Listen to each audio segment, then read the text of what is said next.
नमस्कार, मैं हूं करमबीर और आप देख रहे हैं जैसल दुनिया। हमारे साथ हैं वरिष्ठ पत्रकार अफरोज रिजवी सर। सर, बहुत बहुत स्वागत है। नमस्कार। महाराष्ट्र के उप मुख्यमंत्री दिवंगत अजीत पवार जी का आज पूरे राजकीय सम्मान के साथ उनकी अंतिम संस्कार कर दिया गया सर। जी जी। और उनको विमान हादसा हुआ, उस पर जांच भी शुरू कर दी गई है। संजय राउत ने सवाल भी उठाए हैं कि उस जो अहमदाबाद वाला प्लेन क्रैश हुआ था उसकी जांच रिपोर्ट कहाँ है। ये बहुत बड़ा सवाल है। ममता बनर्जी ने भी प्रश्न चिन्ह उठाया है। क्या कहेंगे सर? ये देखिए, ये जो हादसा हुआ है जी। तो उसको लेके के तमाम सोशल मीडिया पर जो सवालात हम्म। लोगों के उठाए जा रहे हैं, हम्म। उस पर अपने आप में भी प्रथम दृष्टया देखने में लगने लगा हम्म। है कि हम्म। कहीं ना कहीं कुछ न कुछ इसमें साजिश की बू आ रही है। हम्म। क्योंकि तकनीकी खराबी का मसला ये होता है, खैर वो तो अभी जांच में आएगी, हम्म। और जांच में आज तक कोई रिपोर्ट आई नहीं है कि वही है। सामने क्या कहा जाए। हर रिपोर्ट पर ये कहा जा रहा है कि जांच होगी तकनीकी खराबी। लेकिन एक खबर ये भी आई है कि ये किसी ने बताया, प्रत्यक्षदर्शी के हिसाब हम्म। से, किसी हम्म। मैं सुन रहा था कि हम्म। अजीत पवार बच गए थे। हम्म। प्लान के हम्म। प्लेन के क्रैश होने के बावजूद वो बच गए थे, लेकिन अचानक तीन और धमाके जो हुए हम्म। वो उसमें मरे। हम्म। तो अब प्लेन क्रैश के वक्त कितने धमाके होते हैं, कितने नहीं होते हैं, ये भी एक तकनीकी का पहलू है, हम्म। जांच का विषय है। हम्म। तो इस तरह से अभी जो संजय राउत जी ने भी कह दिया है हम्म। कि जो जांच हुई थी, जो हमारा वहाँ पर अहमदाबाद वाला। अहमदाबाद वाला प्लेन क्रैश हम्म। हुआ था, हम्म। हम्म। उसमें इतने लोग मारे गए, हम्म। उसका भी आज तक कोई रिपोर्ट सामने नहीं आई। तो हम्म। ये कैसे माना जाए कि आप जांच करा रहे हैं और सही होगी और रिपोर्ट सामने आएगी। तो इस तरीके से तमाम सवाल उठ रहे हैं। हम्म। और हमारी जो पश्चिम बंगाल की मुख्यमंत्री हैं, ममता बनर्जी। ममता बनर्जी, हम्म। उन्होंने भी सीधे सीधे तौर कहा है कि ये इसमें ये इसके पीछे साजिश है। हम्म। और साजिश का उन्होंने सबूत भी ये पेश किया है हम्म। कि जिस तरीके से अजीत पवार को मजबूर कर करके भ्रष्टाचार के नाम पर हम्म। बीजेपी अपने खात पाले में ले आई थी, हम्म। तो अब ये ऐसा लगने लगा था कि शरद पवार के पास वो फिर से वापस जाने वाले थे। हम्म। खासकर ये नगर निगम का जो चुनाव वहाँ हुआ हाँ, था, कई तब ये मिल के चर्चा लड़े थे। बढ़ गई थी। तो ये लगने लगा था कि शरद पवार जो है, शरद पवार कद्दावर लीडर है महाराष्ट्र के, हम्म। तो उनके सामने कोई टिक नहीं सकता।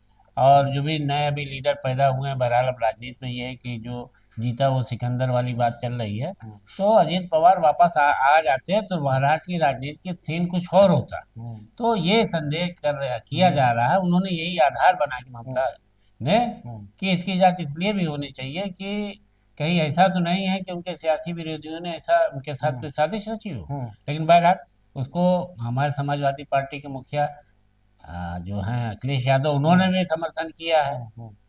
कि जो हो इसकी जांच इस तरीके इस आधार पर भी होनी चाहिए। अब सर, आज सुप्रीम कोर्ट ने एक ऐतिहासिक काम किया। जी। यूजीसी वाला। हम्म।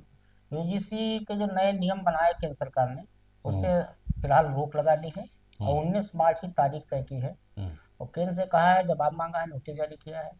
और उस 19 तारीख को क्लियर होगा कि क्या नई कोई कमेटी बनाएगी सुप्रीम कोर्ट अपनी निगरानी में, क्या होगा। क्या कहेंगे सर? इसको सवर्ण बहुत अपनी बड़ी नहीं, बहुत बड़ी देखिए जीत मान देखिए, रहे हैं। ये तो सही बात है कि जो सामान्य वर्ग है हम्म। सवर्णों का और उनका, हम्म। तो उसके लिए तो एक बहुत बड़ी उपलब्धि नहीं नहीं, मतलब है कि जिसको कहा जाता है कि रूह फूक दिया है हम्म। उनके आंदोलन को हम्म। में कि हम्म। हम अगर नहीं खड़े हुए हम्म। तो ये हमारे लिए खतरनाक साबित होगा, ये हम्म। कानून जो आ रहा है हम्म। यूजीसी हम्म। यूजीसी वाला। हम्म। तो आज सुप्रीम कोर्ट ने सीधे सीधे कह दिया है कि 2012 वाला ही कानून चलेगा भी, हम्म। जिसमें कि ये था कि जो शिकायत फर्जी करेगा उसके उसको भी खिलाफ सजा कार्रवाई होगी। होगी। तो वहाँ जजेस ने ये माना है कि ये जो है कहीं ना कहीं जो है, लेकिन जजेस ने ये भी कहा है कि जो भेदभाव वाला मामला है हम्म। वो ठीक नहीं है, हम्म। इससे भी भेदभाव होगा। हम्म। कि अब हम जो है दलितों के छात्रावास अलग से बनाएंगे, उनके लिए हम्म। सब कुछ अलग व्यवस्था करेंगे, तो हम्म। ये चीज़ ठीक नहीं है। लेकिन अब यहाँ पर ये मसला हो गया है कि देखिए, हम्म। आज नारा लग रहा था गोंडा में हम्म। कि तेरी कब्र बनेगी क्या, नारा लग नहीं रहा था। आपने देखा तो हम्म। उस पर चल रहा है। तो उसी बीच अदालत ये फैसला भी सुना रही थी कि इस कानून पर रोक लगा दी गई है, आगे अब कोई आंदोलन की उम्मीद नहीं की जा रही है। लेकिन 2019 तक तो देखिए क्या होता है इसमें। हम्म। लेकिन सरकार को भी अब जो भारतीय जनता पार्टी की सियासत पर इसका बहुत गहरा असर हम्म। पड़ेगा। देखिए, हम्म। अभी तक तो कहा जाता था 80-20 का खेल, हम्म। अब 85-15 का खेल है। हम्म। अब इसमें क्या होगा, ये साफ सचमुचर वाली स्थिति होगी सरकार की के लिए कि अगर वो वापस होता है तो फिर 85% के लोगों की नाराजगी का सामना करना पड़ेगा। लेकिन कोई रास्ता ऐसा जरूर निकल आएगा जिसमें ये होगा कि ना 85 नाराज हो ना 15 नाराज हो, ऐसा मेरा मानना है। लेकिन बहरहाल देखिए, अभी 19 मार्च को कोर्ट का क्या फैसला आता है, और सरकार ने फिलहाल इस पर चुप्पी साध रखी थी, लेकिन कोर्ट ने आज वो कर दिखाया जो सरकार नहीं कर पा रही थी। अब सर डोनाल्ड ट्रम्प, जी। अब वो ईरान पे करना क्या चाहते हैं हम्म, कुछ समझ में नहीं आ रहा है। कभी नरम हो जाते हैं और कभी इतने सर कि मानो अभी जंग छेड़ देंगे। हम्म, अब उन्होंने ईरान की जनता फिर भरोसा दिलाया है कि खामने की सरकार के खिलाफ आंदोलन करते रहिए, अगर कोई भी हिंसा होगी तो अमेरिका की सेना मदद के लिए आएगी। हम्म। एक बार ये लोग ईरानी इतने तो बेचारे फंस चुके हैं ट्रम्प के जाल में, क्या कहेंगे? अब देखिए, उसमें तो ये है कि इन्होंने जो है अचानक पलटी मार ली थी, हम्म ये कह करके कि हम्म जो है वो ईरान किसी को फांसी नहीं देगा, हम्म इसलिए जो है हम उस पर कोई ऐसा हमला करने नहीं जा रहे हैं। हम्म नहीं तो उन्होंने साफ तौर पर ईरान को धमकाया था हम्म कि अगर तुमने नागरिकों के साथ उनके आंदोलन को हम्म कुचलने की कोशिश की और लोग मारे गए, हम्म तो अमेरिका जनता के हक में हम्म तुम्हारे हाँ, खिलाफ मदद करेगा। मदद करेगा। हम्म तो उसमें लगभग 30,000 लोग मर गए इनके भरोसे के चक्कर हाँ में। वो सब का आंदोलन भी कर तीस रहे थे। हजार बलि चढ़ गए, शहीद हो गए वहां हम्म कि ट्रम्प दादा यहाँ आएंगे, बेड़ा, हाँ बेड़ा इनका चला है, बेड़ा हाँ आएगा। अब्बा आएंगे बचाएंगे। हाँ और उन्होंने अचानक कह दिया कि वो लड़का सुधर गया, ईरान हाँ मार गया, हाँ खामनेई ठीक है, हाँ बढ़िया नहीं है। ठीक है बढ़िया। लेकिन अब फिर नया खेल शुरू कर दिया। फिर एक बेड़ा उन्होंने जो छोड़ा था, हाँ हमारा वो अब्राहम लिंकन, हाँ वो वहां पहुंच गया है। हाँ अब वो कह रहे हैं अमेरिका से कि हमसे परमाणु समझौता करो, वरना ऐसा हासिल करूंगा हम्म।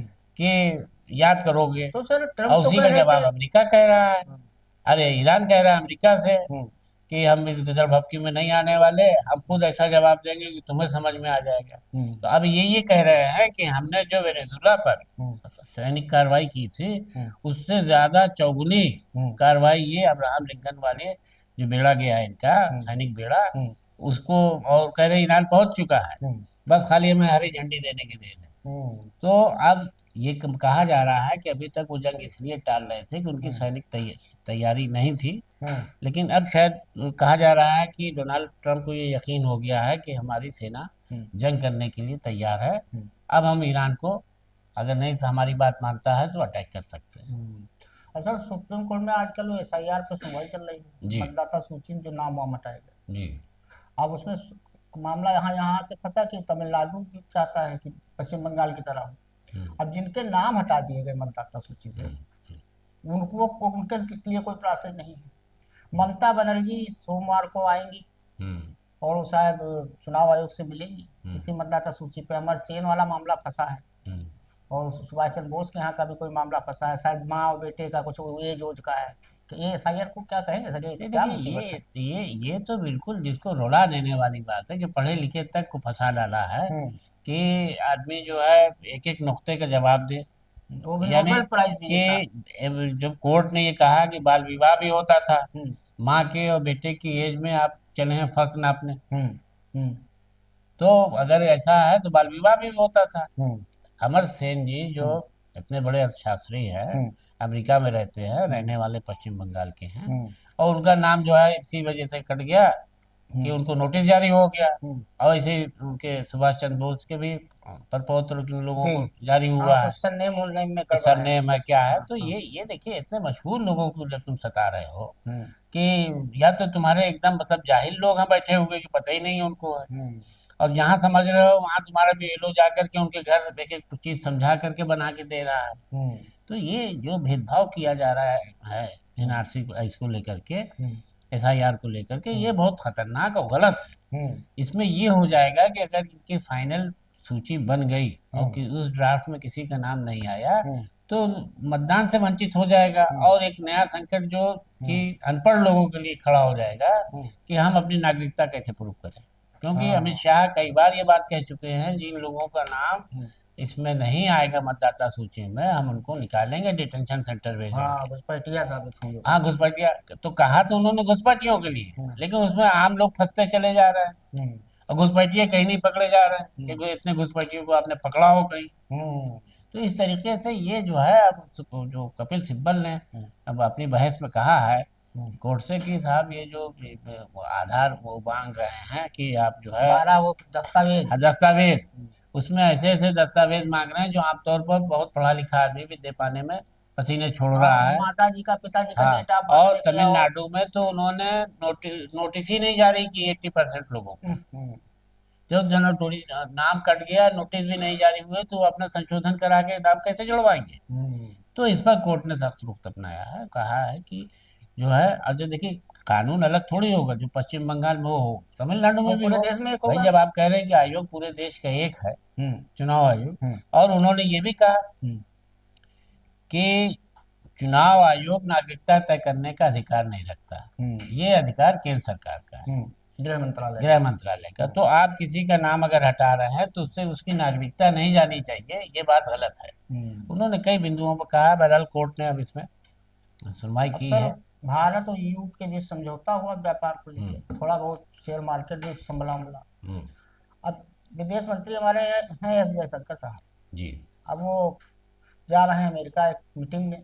जी, अभी तक अपना ट्रम्प वाला डील कुछ पता नहीं चल रहा, क्या कुछ उम्मीद दिख रहा है जयशंकर से कुछ हो पाएगा? नहीं देखिए ये इन्होंने जयशंकर जी तो क्या कहा जाए हमारे विदेश मंत्री हैं। हाँ अभी तक तो हमने कुछ ऐसा देखा नहीं कि चीन वीन का मामला रहा हो, वो कुछ कर पाए हो। हाँ बजाय इसके कि वो चीन ही की बात कहते रहे, सुने हाँ गए कि कि वो बड़ा बहुत ताकतवर शक्तिशाली, है बहुत उससे। ताकतवर हाँ देश है, उसके बारे में हम क्या कुछ कह सकते हैं। हाँ, ये सिलेंडर तो यही किए थे। हाँ, तो इस तरीके की बातें भी उनके, अब विदेश मंत्री जा रहे हैं भाई, अब खाना पूरी के लिए जा रहे हैं या क्या करके लौटेंगे तो मैं नहीं मालूम। लेकिन जिस तरीके से हमारी यूरोपीय यूनियन से, यूरोपीय संघ से हाँ फ्री हाँ वो हुआ है, दवाई, कॉस्मेटिक, हाँ, फ्री साबुन। ट्रेड का समझौता हुआ है, हम्म, तो उसमें हमें बहुत लाभ मिलेगा। उससे जो है अमेरिका को बहुत बड़ा झटका लगा है कि ये जो है बगैर, बिल लाए हैं। हाँ ये बिल्कुल, हम तो इस पर टैरिफ लगा रहे हैं, टैक्स लगा रहे हैं, और ये फ्री यहाँ काम करेगा तो हिंदुस्तान की ताकत बढ़ जाएगी कारोबार में। और क्या? तो अब उनके जो है विदेश मंत्री ने, उनके जो अमेरिका के हैं, वो भारत के खिलाफ बोल रहे हैं। Marco Rubio. हाँ, मार्को रूबियो, वो कह रहे हैं कि वो नाटो देशों को भी, यूरोपियन देशों को भी वो कर रहे हैं कि अमेरिका के खिलाफ हो गए हैं और मिले हुए हैं। बहरहाल ये है कुल ले दे करके कि अमेरिका की हालत खराब है। इस समझौते से अमेरिका को पसीने छूटने लगे हैं कि भारत के साथ इतना अच्छा समझौता कैसे हो। तो आज के लिए इतना ही, धन्यवाद।